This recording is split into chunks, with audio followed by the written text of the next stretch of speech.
자, 우리 삼성전자 주주님들 반갑습니다. 삼성장군입니다. 자, 어제에 이어서 오늘 시장 전반적으로 분위기 좋죠. 이제 매수 사이드카가 걸리면서 지금 대략적으로 상승 종목들이 압도적으로 많은 이러한 시장 상황이 펼쳐지고 있는데 우리 삼성전자 역시 추세를 돌리기 위한 기준점이 되는 30만 원을 향해서 열심히 지금 상승을 하고 있죠. 그래서 이렇게 내려오고 있는 추세를 지금 열심히 뒤집고 있습니다. 그래서 우리가 지난주부터 이야기했던 이러한 하락세가 진행되고 있는 와중에 여기 이 마지막 하락폭 같은 경우에는 낙폭이 굉장히 빠르고 깊게 나오면서 조금 패닉세를 유도하는 그러한 형태로 좀 발생을 했거든요. 결론적으로는 이렇게 내려오면서 서킷 브레이커까지 걸렸었는데 이 하락으로 인해서 지금 레버리지가 낀 포지션들의 반대 매매가 상당히 크게 터지면서 이 하단부에서는 인버스 포지션에 대한 종료와 그리고 기관들이나 외국인들의 본격적인 매수세가 유입이 동시에 진행을 하면서 이렇게 하락폭을 빠르게 만회를 하고 있는 상황입니다. 결론적으로는 월요일 아침부터 이렇게 내려온 거를 화요일부터 시작해서 이렇게 들어 올리고 있는 상황인데 월요일 변동성이 이 정도의 범위이기 때문에 우리가 주 단위로 봤을 때 이 정도 범위 내에서 이렇게 등락을 할 수는 있겠지만 결론적으로 주봉 프레임에서 양봉 마감을 하기 위해서 그리고 전반적인 이러한 큰 단위의 하락 추세를 종결시키기 위해서는 우리가 궁극적으로는 30만 원 선을 무조건 돌파를 해야 된다. 그리고 이 돌파는 그냥 돌파가 아니라 이 30만 원 선을 일봉 기준으로 몸통으로 돌파 마감을 해줘야 추후에 눌림이 발생을 했을 때 우리가 공격적으로 대응을 할 수 있는 첫 번째 상황이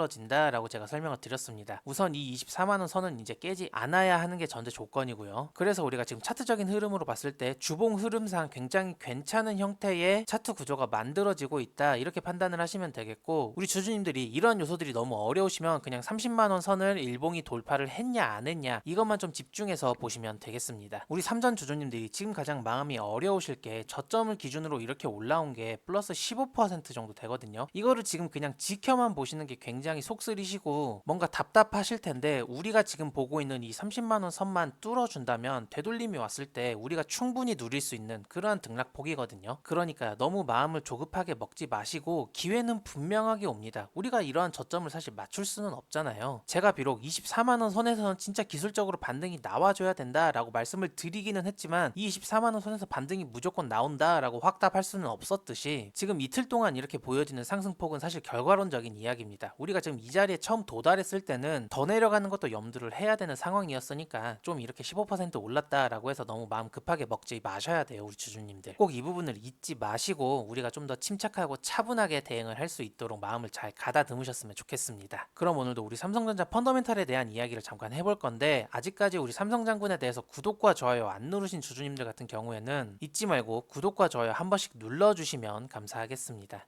제가 항상 양질의 컨텐츠로 보답드리려고 노력하고 있으니까 잊지 마시고 구독과 좋아요 꼭 눌러주세요. 아시겠죠? 자, 어제 장이 마감된 이후로 삼성이 지금 하이닉스를 따라서 미국의 ADR을 할 수 있다, 상장을 할 수 있다 이런 기사가 나왔었는데 굉장히 빠르게 공식적으로 부인을 했죠. 검토하지 않았었다고. 그런데 지금 오늘 이런 기사가 또 하나 나왔어요. 물밑에서 검토를 착수를 했다라는 의혹을 제시하는 그런 기사가 또 하나가 나왔는데 뭐 내용을 간단하게 보자면은 상장 조건에 대한 사전 스터디 수준의 검토를 했다라고 알려졌다라는 기사 내용이에요. 그러면서 동시에 삼전 실무진이 최근에 ADR을 발행한 하이닉스 측에도 뭔가 관련된 정보를 요청했다. 이 기사 내용에 담겨 있는데 이렇게 실제로 상장한 하이닉스 측에서 정보를 요청할 만큼 뭔가 ADR에 관심을 가지고 지켜보고 있다. 그리고 내부적으로 검토를 했을 때 이게 직접적으로 사업을 진행하는 데 있어서 도움이 된다라면은 투자은행들과 초기 논의를 했다. 이렇게 기사에 남겨져 있는데 사실 제가 어제 말씀드렸던 것처럼 삼성이 지금 ADR을 만약에 진행을 하게 된다면 뭔가 내부적으로 준비를 좀 더 단단하게 하고 해야겠죠. 여러 가지 리스크들이 특히 하이닉스 같은 경우에는 좀 반도체 위주의 사업을 진행을 하고 있고 삼성은 그룹 전반적으로 반도체가 사업군의 일부이기 때문에 위험 요소가 훨씬 더 많고 그리고 현금을 보유하고 있는 상황이기 때문에 투자금에 그렇게 목마르지 않다라고 판단을 했었죠. 그래서 이 기사 같은 경우에는 그냥 하나의 음모론 정도로만 보시면 될 것 같고 이에 반대되는 기사가 또 바로 나왔어요. 왜 ADR 상장을 안 하냐 이거에 대해서 삼성이 가지고 있는 현금이 많고 소송 리스크가 커지고 뭐 지배구조상에서 불리하고 이렇게 되다 보니까 삼성이 지금 안 하는 게 더 유리하다라는 내용을 담은 반박 기사가 이렇게 또 바로 나왔으니까 저도 개인적으로 봤을 때는 삼성이 ADR을 안 하는 게 더 맞다라고 생각을 하거든요. 자세한 내용 같은 경우에는 어제 영상에 제가 남겨뒀으니까 우리 주주님들이 번거로우시더라도 한번 어제 영상을 참고를 해보시는 게 좋겠습니다. 두 번째로는 이것도 오늘 나온 기사인데요. 뭐 우리 삼전 주주님들도 다 아시다시피 삼성전자가 이번 상반기에 엄청 엄청난 실적을 냈죠. 그러면서 투자를 진행하기 위한 그런 현금 보유액이 굉장히 늘어난 상황인데 이번에 정부 정책 기조와 함께 광주에다가 반도체 클러스터를 좀 크게 지을 예정이죠. 그리고 기존의 평택 공장이나 용인 공장에도 조금 투자를 감행을 하면서 반도체 공급 물량을 조금 늘리려고 하는 시도를 하고 있는데 거기에 더해서 이번에 기흥 사업장에다가도 디램 공장을 새롭게 짓는다라는 기사를 냈어요. 여기서 짤막하게 설명드리자면 원래 기흥 사업장 같은 경우에는 고 이병철 회장님이 1987년도에 세운 R&D 센터, 연구개발센터가 있던 곳입니다. 그런데 건물 연식이 좀 오래되다 보니까 좀 낡아서 철거를 했고 그리고 여기에다가 최첨단 연구소를 새롭게 지으려고 했었거든요. 그런데 삼성이 이 계획을 전부 다 뒤집고 그냥 여기에다가 반도체 웨이퍼 10만 장 이상을 뽑아낼 수 있는 디램 공장을 짓겠다라고 계획을 전면적으로 수정한 겁니다. 그 이유는 우리 주주님들이 더 잘 아시겠죠? 지금 반도체가 수요를 따라가지 못하는 품귀 현상을 겪고 있고 특히나 지금 기존에 있는 반도체 공장 같은 경우에는 매출이 직접적으로 찍히는 HBM을 좀 주력으로 생산해내느라 디램을 많이 만들 수 있는 그러한 생산 라인이 좀 부족해서 디램까지도 품귀 현상이 계속 지속되다 보니까 디램 가격이 계속 오를 수밖에 없는 구조가 지속되고 있는 거고 이 디램의 공급량을 더 높이면은 삼성의 매출이 지금보다도 더 많이 뛸 거라는 이러한 시장 전망치가 있기 때문에 삼성이 지금 대단히 과감한 선택을 한 겁니다. 대기업 입장에서 지금 연구개발 센터를 취소하고 생산 공장을 짓는다라는 거는 지금 현재에 올인하겠다, 현재에 굉장히 집중을 하겠다 이런 의지로 볼 수 있거든요. 이거는 정말 쉽지 않은 결단입니다. 그만큼 삼성이 지금 AI 사이클이나 반도체 사이클에 대해서 굉장히 진심으로 대하고 있다라는 부분이 느껴지는 거고요. 지금도 한참 진행되고 있는 이 AI 메모리 업황이 그냥 단순한 유행이 아니라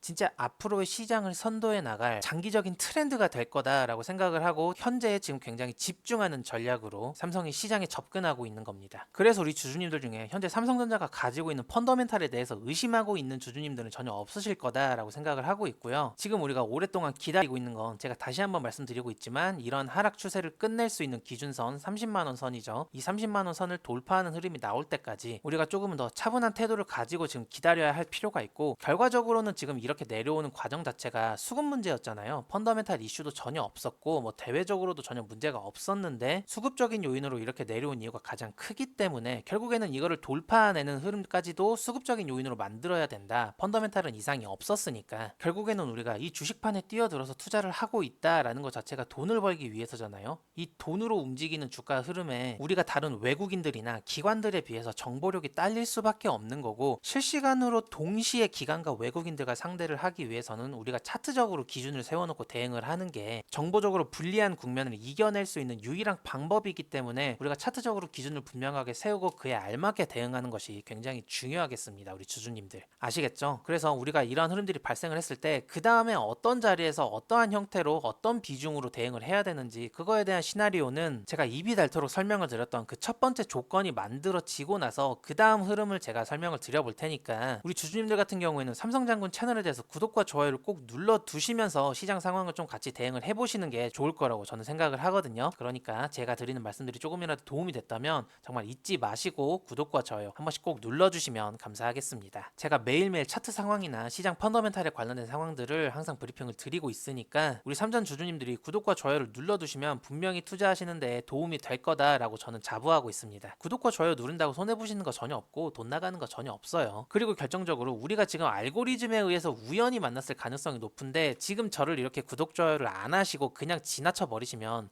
저를 이제 찾기가 힘드실 겁니다. 제가 어느 정도 이렇게 성장 곡선을 만들어내서 다시 알고리즘에 나타나기까지 시간이 꽤나 걸릴 거예요. 그래서 우리 주주님들이 제가 오늘 드리는 말씀이나 이런 것들이 좀 합당하게 느껴지신다면 구독과 좋아요 잊지 마시고 꼭 눌러두셔야 저를 쉽게 찾으실 수 있거든요. 괜찮으셨다면 꼭 잊지 말고 눌러주세요. 아시겠죠? 그럼 오늘 영상은 여기서 마무리하고요. 저는 내일 또 다시 우리 삼전 주주님들에게 도움이 될 만한 그런 내용들 가지고 영상으로 인사드리겠습니다. 제가 설명드리는 동안 장이 마감이 됐는데 오늘 하루도 정말 고생 많으셨고요. 남은 하루도 잘 마무리하시기를 바라겠습니다. 이만 들어가 보겠습니다. 삼성장군이었습니다.